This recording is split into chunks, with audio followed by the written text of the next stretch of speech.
तो गाइस कैसे हैं आप सब लोग। गैस वैस के एपिसोड 29 के साथ हाजिर हो। तो लास्ट एपिसोड के एंड पे हमने देखा था कि वहाँ छोटा सोहा जो होता है वहाँ पर कहता है कि मैं इस लोन शार्क के साथ बिल्कुल भी काम नहीं करने वाला। तो लोन शार्क उसे कहता है कि ये क्या बकवास कर रहे हो, मैं यहाँ पर कोई लोन शार्क नहीं हूँ, मैं बस चीजें गिरवी रखता हूँ और उसके बाद यहाँ पर इंटरेस्ट लेता हूँ, यानी कि चीजें गिरवी रखकर उसके बाद यहाँ पर तुमसे डबल पैसे ले लेता हूँ। ये मेरा बिजनेस है, तुम यहाँ पर मुझे लोन शार्क कैसे कह सकते हो। तो वीर जोनो से कहता है कि मुझे लगता है कि हमें यहाँ पर कुछ और करना पड़ेगा, क्योंकि ये बिल्कुल भी तुम्हारे साथ काम करने को तैयार नहीं है। तुम यहाँ पर इस बारे में क्या सोचते हो कि यहाँ पर इनका जो सेक्रेड हैंड मैनर है वो कितने दिनों तक टिक पाएगा, क्योंकि इनके पास कोई पैसा देला तो है नहीं है। तो इसी के साथ ही जोनो कहता है कि मुझे लगता है कि हमें यहाँ पर कुछ और करना पड़ेगा। अगर इन्हें इनके पवेलियन को दोबारा से यहाँ पर राइज करवाना है तो फिर यहाँ पर बहुत सारे पैसे की जरूरत है। और वैसे भी ये लोग अपने इंसेस्टर्स के ऊपर पूरी तरह से यहाँ पर निर्भर थे, क्योंकि इनके इंसेस्टर्स जो थे लगता है कि वो भी अपने मरीजों से बहुत सारा पैसा लेते थे, तभी तो वो इतने बड़े बड़े पवेलियंस और इतनी बड़ी बड़ी शॉप्स बनाकर चले गए थे। तो सोहा उसे कहता है कि क्या ये वाकई में सच है। तो वो कहता है हाँ ये वाकई में सच है।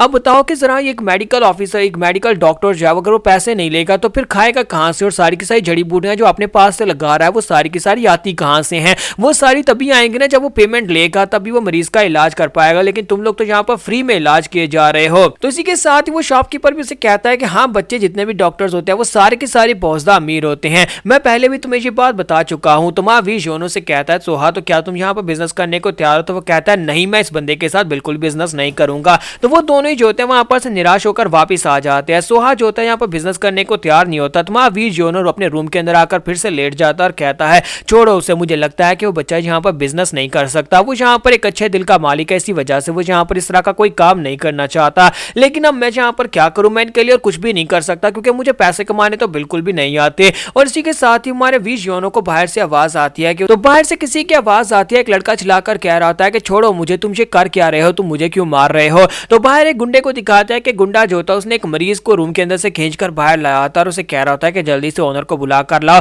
यहाँ पर जो लोग रहते हैं उनको जल्दी से बाहर बुला कर आओ, मिस जिन जीरैन को बुलाओ। और साथ ही वो चिल्लाकर कहता है कि कहां पर हो तुम मैट्रिया, जल्दी से बाहर निकलो। तो मिस जिन जीरैन जो होती है बाहर आती है और कहती है कि बेवकूफ कहेंगे तुम क्या कर रहे हो, मैं इस मरीज का इलाज कर रही हूँ और तुम यहाँ पर इस मरीज के साथ ऐसे बर्ताव नहीं कर सकते, उसे नीचे रखो। तो वो थक जो होता है वहां पर उसे देखती कहता है तो इसका मतलब यह है कि तुम ही जिन जीरैन हो। तो वो कहती है कि हाँ मैं जिन जीरैन हूँ, बताओ कि तुम्हें मुझसे क्या काम है। तो वो उसे कहते हैं कि मुझे यहाँ पर तुमसे क्या काम हो सकता है, तुमने हमारे मैनर से काफी सारे पैसे उधार लिए थे और तुम्हें पता है कि पैसे वापस भी करने होते हैं। तुम्हारे बाप ने जो पैसे लिए थे वो कॉन्ट्रैक्ट पूरा होने वाला है और हमारा यहाँ पर टाइम पूरा होने के बाद हम तुमसे पैसे वापस लेने के लिए आए हैं। अब जबकि तुम यहाँ पर पैसे नहीं दे सकती तो फिर तुम्हें यहाँ पर अपने सेकंड हैंड मैनर को हमारे हवाले करना होगा, या तो इस जगह को खाली करो या फिर हमें पैसे दे दो। तो जीरैन उसे कहते हैं कि क्या तुम्हें यहाँ पर दिखाई नहीं दे रहा कि हमारे पास कुछ भी नहीं है और जहाँ पर हमारे मरीजों के साथ ये सब कुछ करना बंद करो, हम लोग यहाँ पर तुम्हें पैसे वापस करेंगे, लेकिन फिलहाल हमारे पास कुछ भी नहीं है। तो वो गुंडा जो होता है मरीज को वहीं पर फेंक देता है और मिस जीरैन का हाथ पकड़ता है और उसका हाथ पकड़ने के बाद से कहता है कि मेरे पास यहाँ पर और भी तरीके हैं पैसे कमाने के,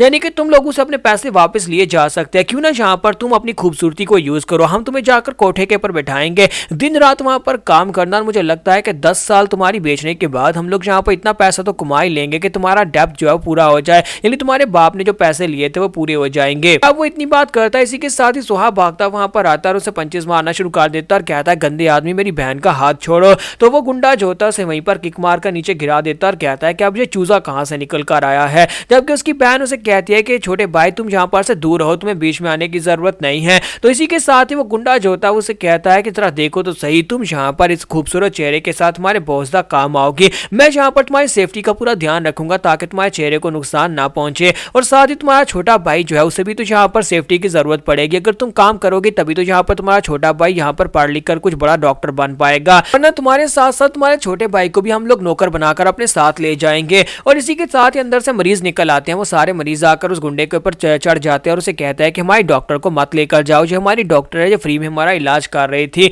तो उनमें से एक मरीज जो होता है उसके बाजू के ऊपर काट भी लेता है। तो वो कहता है कहीं तुम सभी लोग पागल तो नहीं हो गए, तुम सभी कमीने लोग, इन लोगों ने यहाँ पर हमारे पैसे उधार लिए थे और वापस नहीं किए, मैं उस वजह से इस लड़की को अपने साथ लेकर जा रहा हूँ। तो जीरैन चिल्लाकर कहते हैं कि रुक जाओ, तुम में से किसी को ये करने की जरूरत नहीं है, ये हमारी प्रॉब्लम है, हम लोग खुद इस प्रॉब्लम को सॉल्व करेंगे। और साथ ही उसे कहते हैं कि प्लीज मेरे मरीजों को छोड़ दो, मैं तुम्हारे साथ जाने को तैयार हूँ। तो गुंडा उसे कहता है ये तो बहुत ही अच्छी बात है, जबकि सोहा उसे कहता है कि सिस्टर इस बात का क्या मतलब है। तो उसकी सिस्टर उसे कहती है कि तुम्हें पता है ना कि हमें यहाँ पर इनका कर्जा वापस करना है, अब डैड तो मर गए हैं और डैड तो यहाँ पर है नहीं, तो फिर मुझे यहाँ पर इनके कर्जे को वापस करना होगा, मैं यहाँ पर इस घर को दोबारा से वापस उस ग्लोरी छोड़ी पर ले जाऊंगी, लेकिन मुझे यहाँ पर काम करना पड़ेगा, मैं इसके साथ जा रही हूँ। और इसी के साथ ही वो गुंडा जो होता है उसका हाथ पकड़ता है और उसे अपने साथ लेकर चल पड़ता है। तो सोहा और बाकी के सभी मरीज वहीं पर रोना शुरू कर देते हैं, जबकि इसी के साथ ही पीछे से विश योनो की आवाज आती है। वो कहता है कि यहीं पर रुक जाओ, तो वो लोग वहीं पर रुक जाते हैं और पीछे की तरफ देखते हैं। तो विश योनो जो होता है अपना कंबल लेकर ही वहां पर बाहर निकल आता है। बाहर आने के बाद उसे कहता है कि तुम लोग नहीं जा सकते।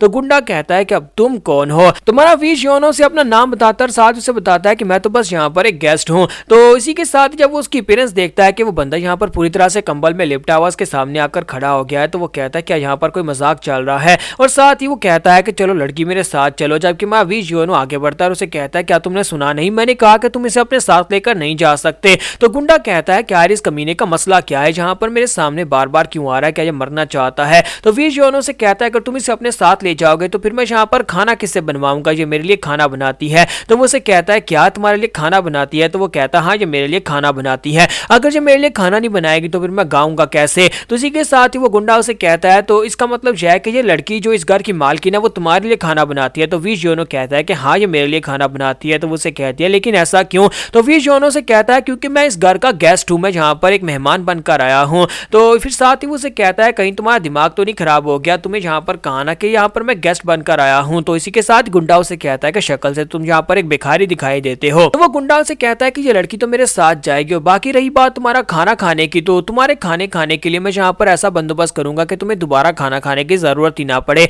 मैं तुम्हें एक ही पंच मारकर निपटा देता हूँ और उसके बाद तुम्हें कभी भूख नहीं लगेगी। तो मिस जी रैन जो होती है वो चिल्लाकर कहती है कि प्लीज ऐसा मत करो, लेकिन जैसे ही वो पंच मारने लगता है हमारा विश योनो उसके सर में पंच दे मारता है, जिससे वो गुंडा वहीं पर ग्राउंड के ऊपर धड़ाम से गिर जाता है। और बाकी के सभी लोग इस बात से बहुत ज्यादा हैरान हो जाते हैं और कहते हैं ये अभी अभी यहाँ पर हुआ क्या, इस लड़के ने तो यहाँ पर अभी अभी एक ही पंच के साथ इस गुंडे का गेम बजा दिया। तो विश योनो से कहता है कि प्लीज माफ करना, लगता है कि मैंने यहाँ पर कुछ ज्यादा पावर को यूज कर दिया, अब ये मेरे पर अटैक करने के लिए आगे बढ़ा था तो फिर मैं और क्या करता। और इसी के साथ गुंडा उठकर खड़ा हो जाता है, जल्दी से जंप करते पीछे हटता है और उसे कहता है क्या तुम एक मार्शल मास्टर हो। तो विश योनो से कहता है नहीं मैं तो सिर्फ और सिर्फ एक मेहमान हूँ, मैं मार्शल मास्टर नहीं हूँ। तो वो उसे कहता है कि तुम जो भी हो लेकिन तुम्हें यहाँ पर हमारे पर्सनल मैटर में आने की जरूरत नहीं है, क्योंकि हम लोगों के बीच में कॉन्ट्रैक्ट हुआ था, इन लोगों ने हमारे पैसे वापस करने, और अगर पैसे वापस नहीं करेंगे तो फिर यहाँ पर हम लोग अपने पैसे वसूलने के लिए कुछ भी कर सकते हैं। तो विश योनो से कहता है कि हाँ क्या वाकई में ऐसी बात है कि कॉन्ट्रैक्ट हुआ था। तो वो कहता है कि हाँ यहाँ पर कॉन्ट्रैक्ट हुआ था और तुम बीच में नहीं आ सकते। तो विश योनो से कहता है कि नहीं मैं आ सकता हूँ,